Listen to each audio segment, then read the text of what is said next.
മലപ്പുറം കണ്ണമംഗലം തോട്ടശ്ശേരി അറയിലെ തോട്ടിൽ കക്കൂസുമാലിന്യം തള്ളിയവർ പിടിയിൽ. ഒതുക്കുങ്ങൽ സ്വദേശി അദ്നാൻ, എടരിക്കോട് സ്വദേശി ഷാഹുൽ ഹമീദ് എന്നിവരാണ് പിടിയിലായത്. വിവരങ്ങളുമായി മലപ്പുറത്ത് നിന്ന് വിപിൻ സി വിജയനാണ് വീണ്ടും ചേരുന്നത്. Vipin, good morning again.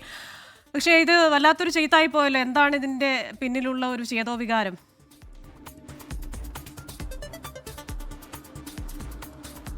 Good morning Ashmi, Christina. ഈ പറഞ്ഞതുപോലെ ഇതൊരു വലിയ പ്രതിസന്ധിയാണ്. കാരണം എത്രത്തോളം വാർത്തകൾ പുറത്തു വന്നിട്ടും ഇപ്പോഴും ഈ കക്കൂസ് മാലിന്യം ഉൾപ്പെടെ ജനവാസ മേഖലയിൽ തള്ളുന്നതിന് ഒട്ടും കുറവില്ല. അതിനൊരു മനസാക്ഷിക്കുത്തും ഇല്ലാതെ ഇതൊക്കെ ചെയ്യുന്നു എന്നുള്ളതാണ്. ഇതിപ്പോൾ 2 പേരാണ് പിടിയിലായിരിക്കുന്നത്, അദ്നാനും ഒപ്പം തന്നെ ഷാഹുൽ ഹമീദും. ഇവർ കഴിഞ്ഞ ദിവസങ്ങളിൽ മാലിന്യം തള്ളുന്നതിൻ്റെ CCTV ദൃശ്യങ്ങൾ പുറത്തു വന്നിരുന്നു. ആദ്യം ഒരു ലോറി വന്ന് നിൽക്കുന്നു, അതിന് തൊട്ടുപുറകിൽ അതിനെ എസ്കോട്ട് എന്ന പോലെ തന്നെ മറ്റൊരു കാറും വന്ന് നിൽക്കുന്നു. ഈ കാറിലാണ് അദ്നാൻ സഞ്ചരിച്ചിരുന്നത്, ലോറി ഓടിച്ചിരുന്നത് ഷാഹുൽ ഹമീദാണ്. ഈ വാഹനങ്ങൾ വന്നതിൻ്റെ CCTV അന്വേഷിച്ച് നടത്തിയ അതിൽ ആണ് ഇപ്പോൾ ഈ 2 പ്രതികളും പിടിയിലായിരിക്കുന്നത്.